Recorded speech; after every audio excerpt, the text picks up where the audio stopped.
It's good. Yeah, it's good. Well, hello there. Thanks for joining me. I am Dr. Jen, and this is My Life as a Landlord. I am so pleased that you've joined me for today's show. My guest today got my attention because he introduced himself to me as not your average wealth advisor. Well, that was enough to get it going. And I think that was super intriguing to have a bigger conversation. And I think you will agree he isn't your average wealth advisor, and he is playing a game all on his own. Welcome to the show, Freddie Rappina. Hi, Freddie.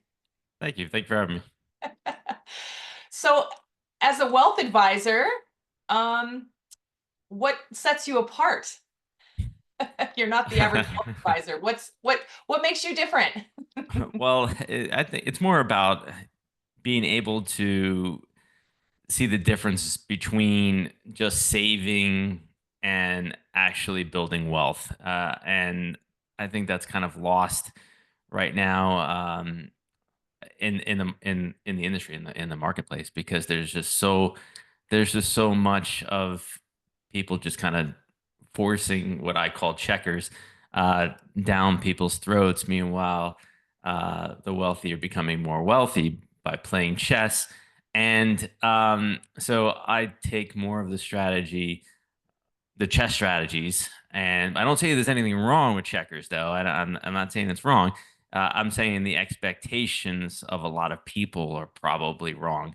And I'm just willing to say things that other wealth advisors, financial advisors are just not willing to say out loud. So, Okay, and like what? it, Like what?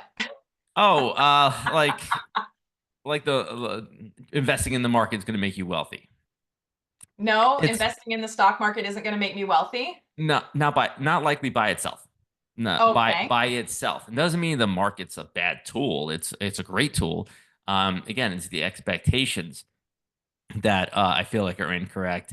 It just doesn't. Hey, I'll give you some evidence to support my point here. Recently, we had an all time high in the S&P. Right, we were over 6,000 points on the S&P. And do you know anybody that's kind of like got up from their desk at their job and just walked out? Said something really crass to their boss and quit, and it's like now they're like, now they're just living the lap of luxury because the S&P is at all time high. No, right? So the market is a great tool. It will help you build wealth. It will not build wealth by itself, in my opinion. And other things like compound interest. In my opinion, is one of the most oversold concepts, especially to the middle class, because it just takes too long. I mean, not that it's like wrong in and of itself. It's math. It can't be wrong. It compound interest. If what people wanted to do is the expectations wrong.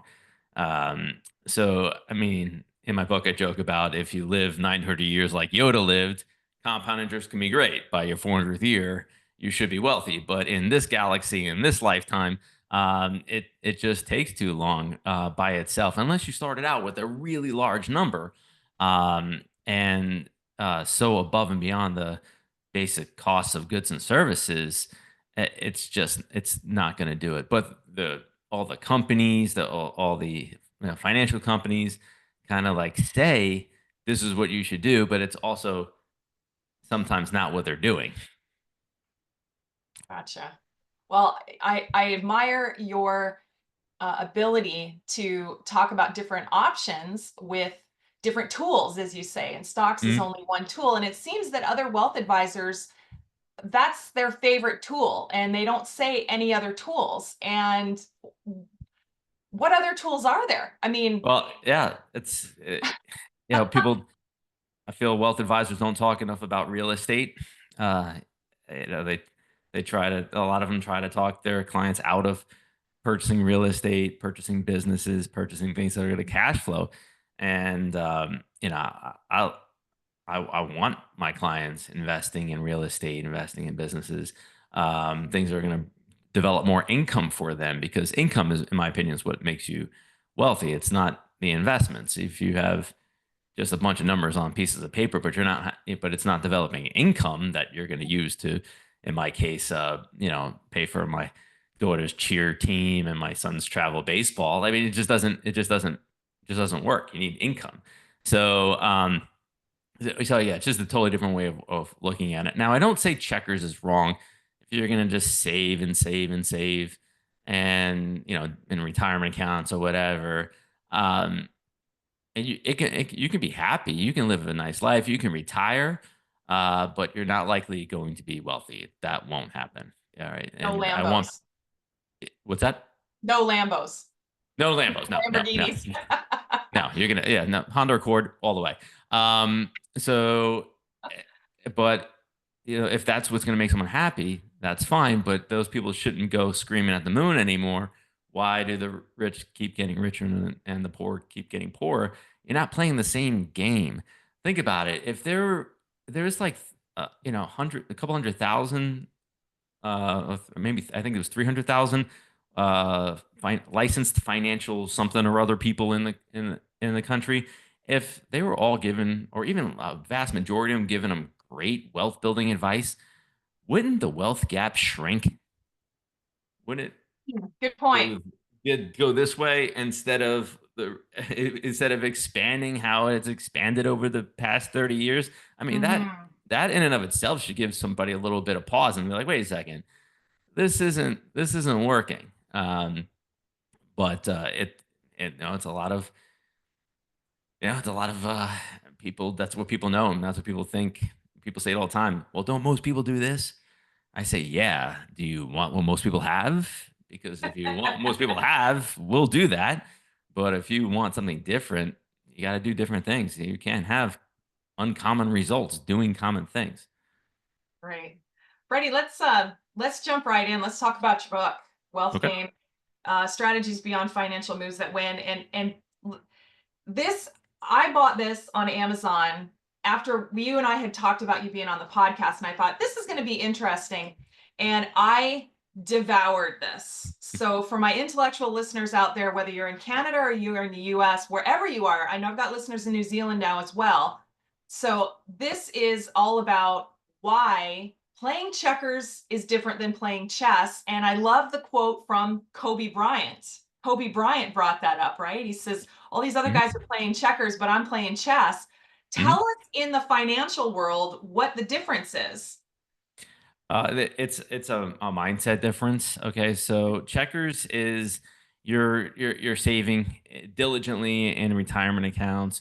You have your college funding, you have your insurances, and you're just saving and saving and saving, and hopefully that one day there will be enough of a nest egg for you to pull a steady stream of income out of that nest egg and retire. That's what I refer to as checkers. Um, and chess is very different. Chess is saving money, but then using leverage, taking out loans, purchasing real estate, purchasing businesses. So the savings itself is not what's making them wealthy. Savings is what's giving them the opportunity to purchase the assets and develop the income for themselves, and that is chess. So, I think, and that is true wealth building, in my opinion. And the biggest separator between checkers and chess, in my opinion, the thing that's gonna the attitude that's gonna be different, is people's attitude towards debt. If you're one of the if you're a person that's like, I don't want to have any debt, I want to be debt free, I want to pay off my house, I want to have, pay off my cars, pay off everything, and and save money, then you're a checkers player. And like I said, nothing wrong with that as long as you have the right expectations. If you're going to play chess, though, you actually want to be in as much debt as possible without over leveraging. So, because debt can increase the income, which increases the wealth, right? But when I'm using debt in that context, I'm not talking about running your credit card up at Walmart. I'm talking about saying to a lender, look at all the assets I have. Look, these are my savings. This is all the these are this is what I have on paper. I know you like this, so you know I'm a good bet. So go in the back vault there, give me the money I need. I'll put some money towards this project. I'll put down payments on real estate or whatever, so I have skin in the game. But it's really your money that's sitting in that vault that I'm going to use to purchase that asset, and I'm going to pay you back with the income that that asset generates, not my own income. My own income is going into these accounts so they can continue to grow, which means I'll be back in a few months, whatever the time period is, so I can take out even a bigger loan next time for a bigger asset, and that game just continues. Um, and I feel like that's where a lot of people get lost, where it's they don't understand that it's the debt that's really helping a lot of people make a lot of money. But you don't have to go too far with it. I mean, I'm from a law enforcement background, so in my head thinks in an evidence based mindset, right? So we have these massive companies, right, that sell mutual funds, ETFs. And they're great companies. Don't get me wrong, but but they also have these massive real estate holdings, massive business holdings that they own. It's like a company that owns a company that owns a company, and by the time you get to the top of that chain, it's one of these companies. So and where are they getting the money? They're getting the money from everybody investing in their 401ks and IRAs or whatever, buying brokerage funds, me putting my clients' money into these investment vehicles. So I want people to think, I don't want people to just put money with a bank. I want them to think about, okay, I have some money in the bank. Now, what is I want to do what the bank's doing? I don't want people to just buy mutual funds or ETFs or whatever your flavor is on investments. But I also want you to think about, well, what is that company that's, what is the company doing with the money, right? Not just purchase insurance policies, but also think, what is the insurance company doing with the money once I give it to them, right? And but also understand it's not likely going to be on that scale, right? It's not going to be these massive real estate holdings or these massive business conglomerates. It's going to be smaller, but the game is the same, right? The strategies are the same, and when you start doing that, you are playing chess, just like they are. You mentioned earlier that you don't like compound interest because of the time factor. Now, that makes complete sense that if you've got all the time in the world to wait, but we're talking with folks, let's say we've got folks that are checker players and they want to go into retirement. So compound Mhm. interest in that aspect is not likely a friend. What do you say to checkers players who are trying to get to a chess style retirement, though? There's a big gap there. They're not playing the same game. How do you approach that as a wealth advisor? Yeah, that's one of the big conversations that we have with the clients, and because they've saved and they've done this one way their entire lives, but usually they understand. They wake up and they're like, "Man, I've saved all this money and I'm just not feeling it. Like, what am I doing wrong? Why? I thought if I was making this amount of money when I was 21 years old, 22 years old, that I would be rolling in it." And yeah, the mindset of being able to switch from checkers to chess, and start, instead of just saving the money with those companies, start buying the real estate, start buying the businesses, and I'm big, businesses are, that's a little bit more involved, right? But I do believe your I should say average person, people in general can purchase real estate and understand it, right? Yeah, yeah. And don't need a whole lot of know-how. You can hire property managers. I mean, with a little bit of knowledge, you need some knowledge base, of course, but I Mhm. just feel like that's an easier entry point into the chess world, real estate, than start buying up businesses in your local town or whatever. Right. Um, but yeah, it's a mindset shift, but once you do, and you start really seeing the benefits, it's hard to go back. It's hard to go back to that checkers mindset, and you feel like you know, you're not in the matrix anymore. Uh, and but it does take a mindset shift for sure. Yeah. Well, let's talk a little bit. I mean, in your book, you talked about taxes, that the government is a big fan of taxes. You're a big fan of taxes. That might surprise people. Why are you Right. a big fan of taxes? Because the government is giving me all the information I need with the tax codes to become more wealthy. Uh, Okay. if you look at the tax code as incentive based, all right, if you look at it like the government saying these are the things I want you to do, and if you do these things, I won't tax you very hard. It's a free country though; you don't have to do any of this.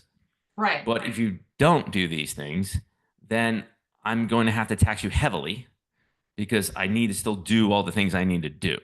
So once you look at it from that mindset, like the tax code is our incentives to not pay taxes because not paying taxes helps the government because whatever you're doing, for whatever reason that tax code was written, helps the government in some form or fashion.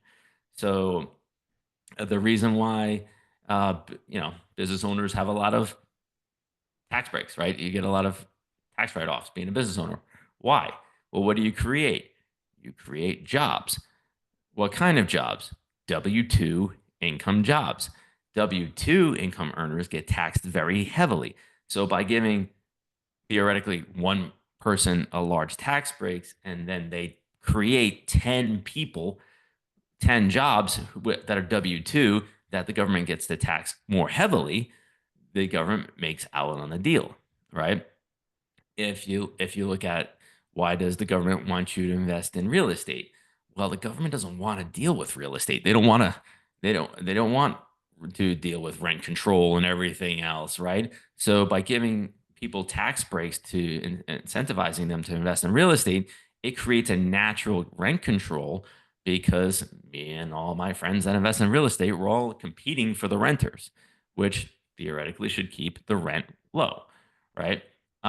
Even simple things like why does the government give you a tax break to have kids? Why do you get that deduction, right? Hmm. Well, what did you just create? You created future taxpayers. You created future income for the government. So you increase their tax base.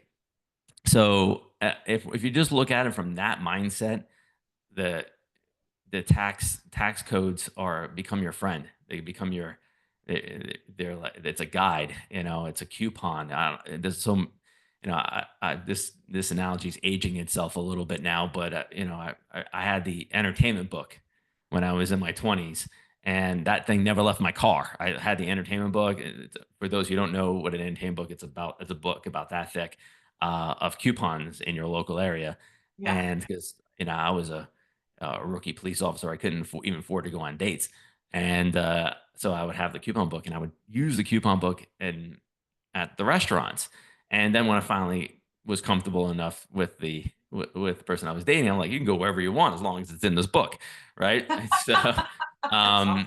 so it, but there was an incentive to go to those restaurants instead of others, and there were like so many restaurants in that book. It was okay, just pick one of these. Almost made life easier by having less choices. Um, so if you look at the tax code like that, it's this big coupon book that you get to use. Um, there's is the government really doesn't want you to pay a whole lot of taxes, but you have to do what they want you to do. Oil and gas, another big one.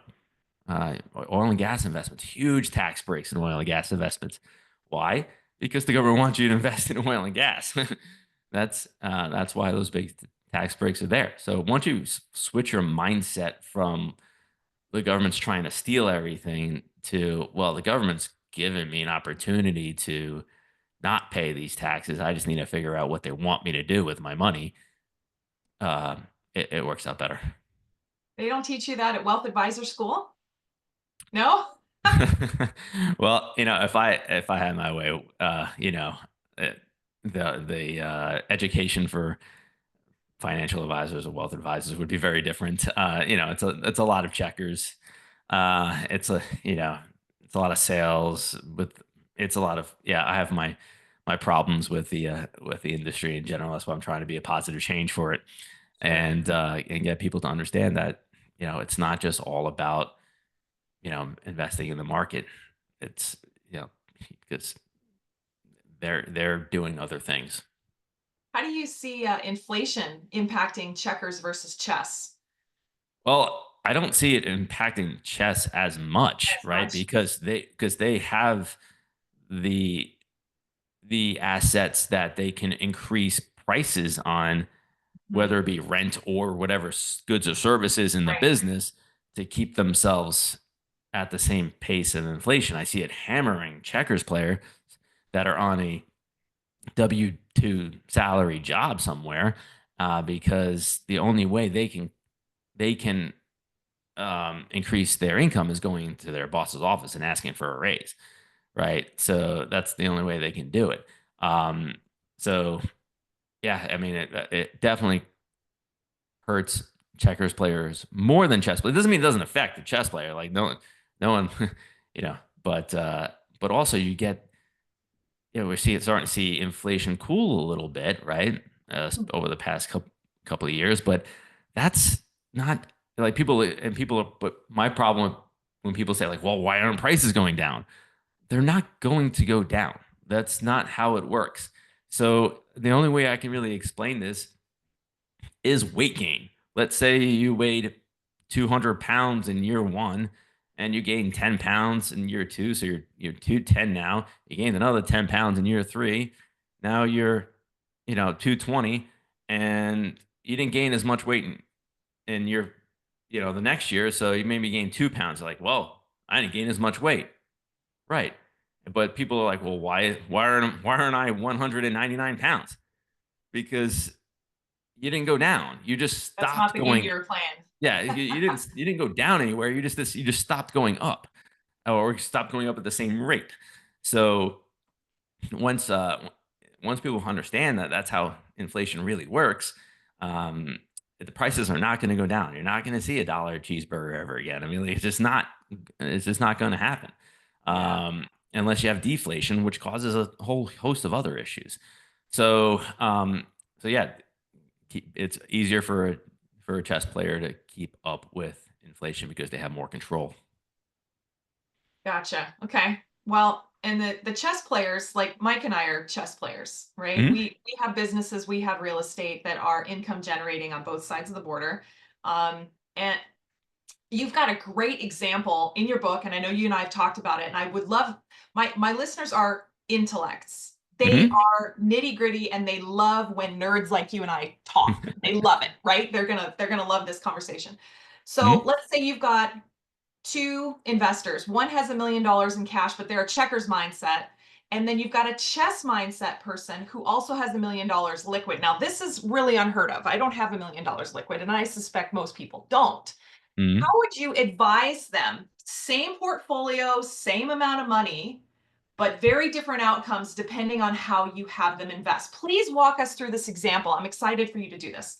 Sure. Okay. So I try to make it as simple as possible in the book, Yeah, even though it does, has variables. So it's not all. It's it's okay. There's not like, okay, this is a blueprint, but this is like, there's definitely like a good example, right? So let's say you had $1 million and you want to invest it with our firm, right?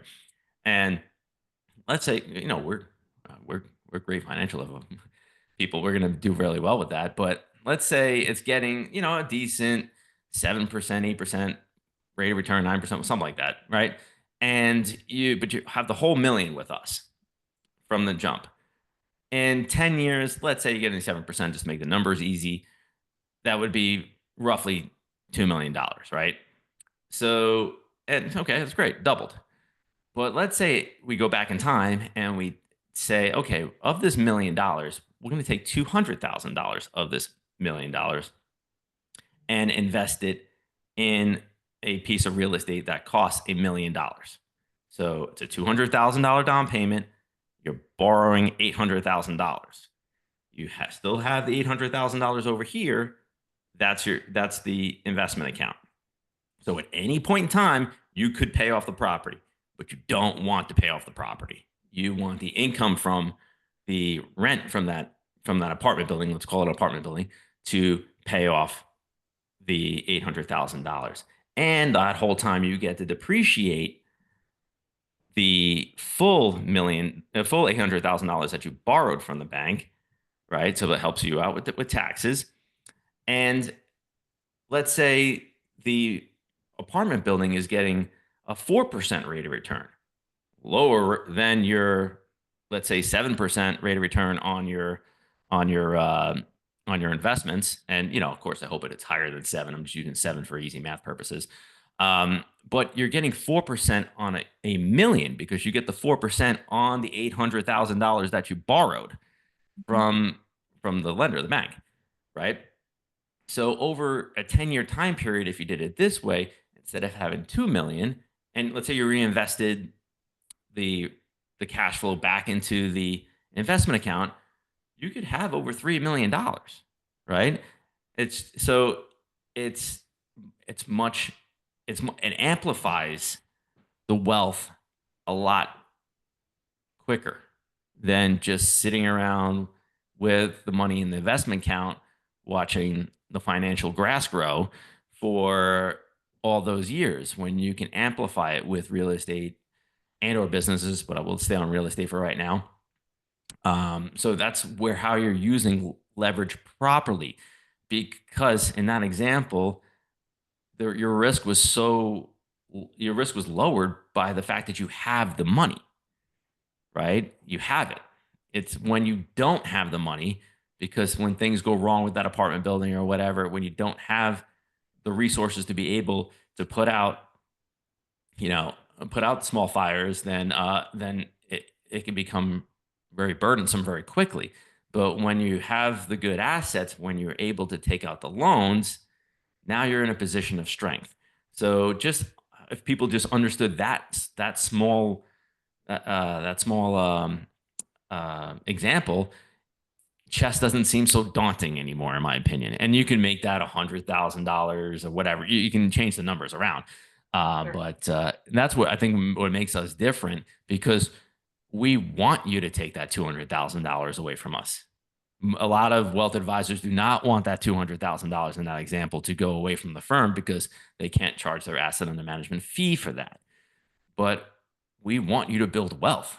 We're happy to have the $800,000 underneath management and have that $200,000 going towards that piece of real estate that's generating so much, can generate so much revenue and can appreciate over time, at a greater rate, a greater nominal number, because again, you get getting the 4% on the $1 million, in that example. So yeah, and that's how you use leverage properly.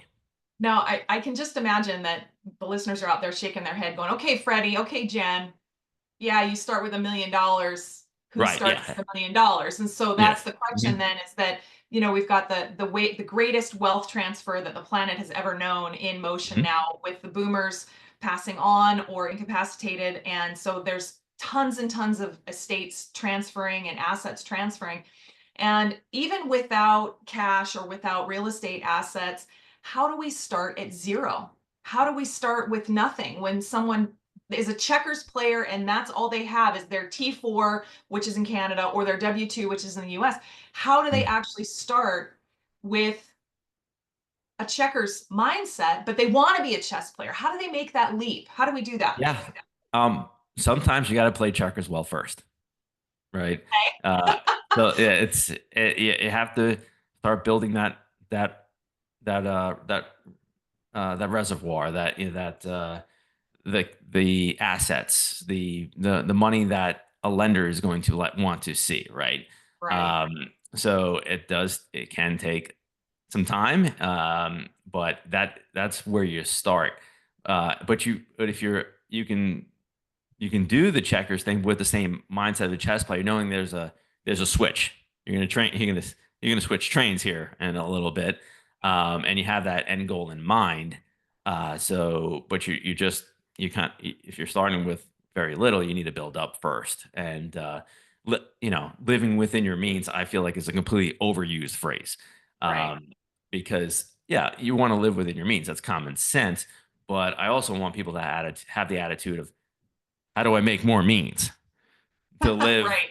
to live within that means? Like, how do I expand this relationship between what what I'm the income that's coming in and what I can affordably spend, right? So you cannot shrink you're not going to save your way to wealth. Won't happen. Nope. Cutting out You will Starbucks not won't. save your you won't save your way to wealth. Nobody's Nope, going to not at all. save their way to have a big yacht. That's not going to happen.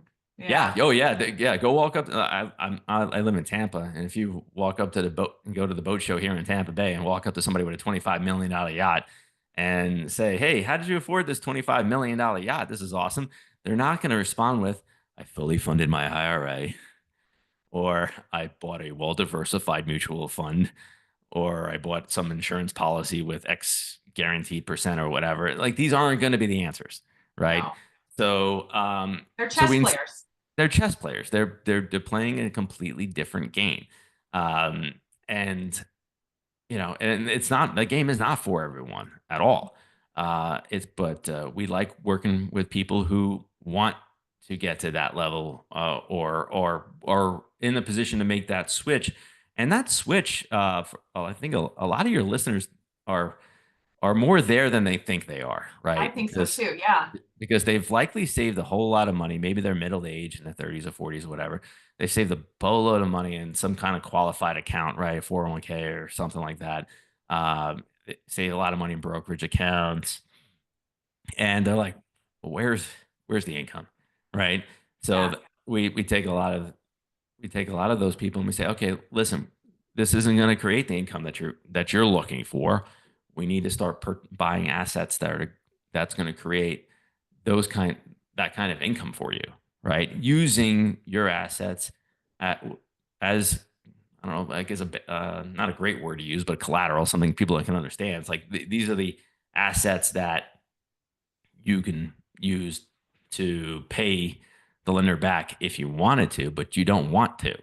That's Right. why, the super rich don't take salaries. They don't create taxable events. They just buy, borrow, and die. And then Buy, borrow, and die. Is that the name of your next book? no, I know I can't take credit for that one. That one's been around a little bit, but I feel like people just don't use it. Don't fully understand that strategy enough. Where you're buying the assets, you're borrowing the money, but when you pass away, your heirs get a step up in basis.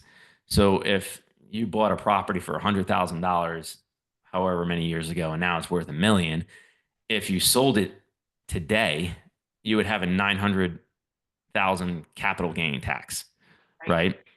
But if you died today, and that $1 million asset got passed on to the next generation, and then they sold it for the fair market value the day after you passed away, there's no taxes. There's like because It's only all true in those. the US.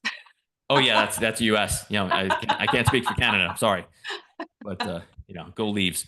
Um, but yeah, so you get the step up in basis, which is in the U.S., which is a great wealth building tool, right? So I want people to invest money in these accounts, but also understand that it's not the accounts that's going to make them wealthy. It's Right. whatever they're going to be able to purchase, but because they have those accounts, that's likely going to do it. Yeah.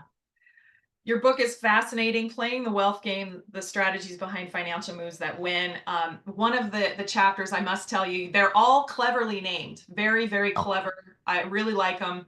My thank you. favorite name, I think, is Don't Drink and Invest. That's the chapter that's talking about. And the chapter opens like this. When I get to heaven, I owe Kobe Bryant a massive apology. Yeah, Very, yeah. very fun. Great knowledge on all of this. And then another header that I really liked. I mean, I flipped through right before we talked. I've read the book, but what if I fail? And I Mhm. think that question is really important because in checker player mindset, you can't fail because you're not taking chances. At least they don't think they're taking chances. But as Right. chess players think that all the time. What if I fail? But does failure really exist? That's another conversation. Yeah, I mean, failure exists everywhere. I mean, failure exists in checkers. Yeah. I think the problem is people think that checkers is the safer way to go. Is it? And in my opinion, I don't believe so because Oh, I don't know. anytime your boss walks into he walks up to your cubicle or gets on Zoom with you and says like, okay, well, we're making cuts and you're cut.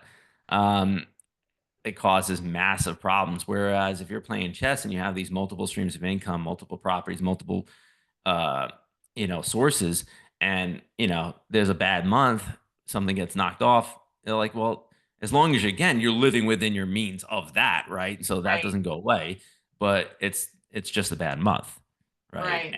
And you just keep moving forward. But the whole thing doesn't come crashing down on you if you have a good chess game going. That's awesome. But checkers it can, and Yeah. like if you don't save your way, you save enough in checkers to actually get to retirement, or you live too long in retirement and you outlive your money. I mean, these problems they're not recoverable Mhm. because you're not going to go back to work at 70 something years old or 60 something years old, whatever the number is. No. So the human capital's gone. Yeah. Well, your conclusion of your book is called The Ultimate Checkmate.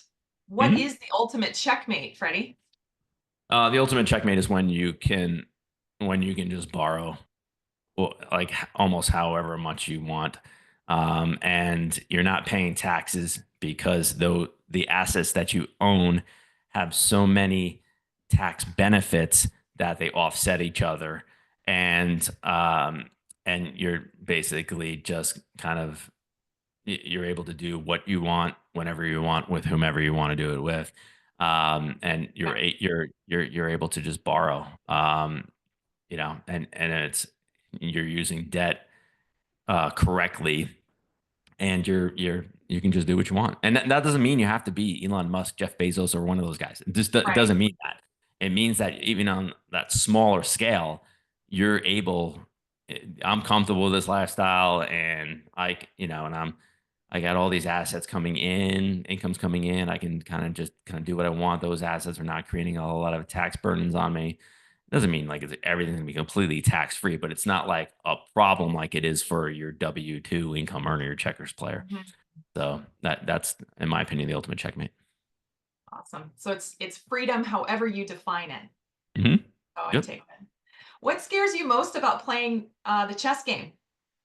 Oh, the uh, I've seen people kind of get too far ahead of themselves, over leveraging. Um, Okay. like they like, oh, this is working, and then they go buy like 5 real estate properties, and they don't have the enough assets to cover that if when things are going wrong. Just over leveraging, Over leveraging. So that I'd say that causes the bigger problems with with chess players, because once the once it happens, right, it's like a cancer. It's a slow bleed where you're selling assets, trying to pay other assets, and then there's tax problems, and then it's like a house of cards. It just kind of comes crashing down, but more slowly than a house of cards, but it Mhm. comes down. So I would say that's the biggest scare with chess players. Okay. So maybe how do we avoid that? Can I say watch your assumptions? Yeah, Watch, right? and That's also have a wealth advisor who is like kind of going to give you that, wait a second, hold up, pump brakes. um this was working, why are we changing, why are we, like, what is our goal here, why are we going, why are we swinging from the fence right now? We were hitting the singles and doubles and it was everything. We were winning games that way. And now we're trying to swing from the fence. Well, what happens if we strike out here? So, um, yeah, it's really having that, that guide and people to help you. That's, but I see it a lot. I saw it with the Airbnb thing here in Tampa for sure. Like people were Yeah, just buying up these properties, like especially during COVID, yeah, making and assumptions. making it way too far ahead of themselves. And next thing you know, once the rest of the country opened up and you can go vacation anywhere, and you didn't have to vacation in Florida, all of a sudden there were massive problems, and now it's Airbnb bust instead of so. And doesn't mean Airbnb is bad. It means that they got too far ahead. They just, and they tripped, and hard to recover from that. Yeah, for sure. If a listener is interested in contacting you, how do they get a hold of you, Freddie? They can go to our website, optifinancial.com, and top right hand corner says schedule a consultation. That's the easiest way. Calendly runs my life now. I mean, that's like just so that's you just get on my calendar and we'll have a conversation. And people, I want people to also read the book so they can understand me a little bit more, my philosophies, my beliefs. I know it's going to be very different from the standard financial advisors out there and some of Who, them who aren't are even who are checker players? Let's face it. who are Wealth yeah who are advisors, they're checkers checker players. players. Yeah, I mean, I kind of like equate that to if you went to the gym and you said, "Hey," you went to the front desk and said, "Hey, is there a personal trainer I can speak to?" And some out of shape person walked up to you and said, "Hey, I'm going to be your personal trainer." And you'd be like, "No, you're not." Right, And now that personal trainer doesn't have to be Mr. Olympia to right, be a good personal trainer, right? But they should look like they take their own advice, right? Or actually look like they're doing the same things that they're going to be telling you to do. right. Um, so no one's ever, no, No, I get it. I get it. Well, listening to thanks so that. much, Freddie. I hope everybody checks out Playing the Wealth Game. Here's a picture of it, Playing the Wealth Game. The strategies behind financial moves that win. Freddie Rappina. Freddie, any parting thoughts? Successful people are the people willing to do the things that they may not want to do in order to get where they want to be. You gotta you gotta be comfortably uncomfortable. There's gonna be some changes. You're gonna have to look at things differently. Um, and start changing your mindsets about a lot of different things, about debt, about taxes. If you're gonna play chess, if you're gonna play checkers, then stay the heck out of debt and stay, then just fund those retirement accounts, do those things, and and I hope it works out. But I mean, if you're gonna play chess, it's a different mindset altogether. Thanks for joining me today, Freddie. It's been great to have you on the show. Thanks. I appreciate it, Doc.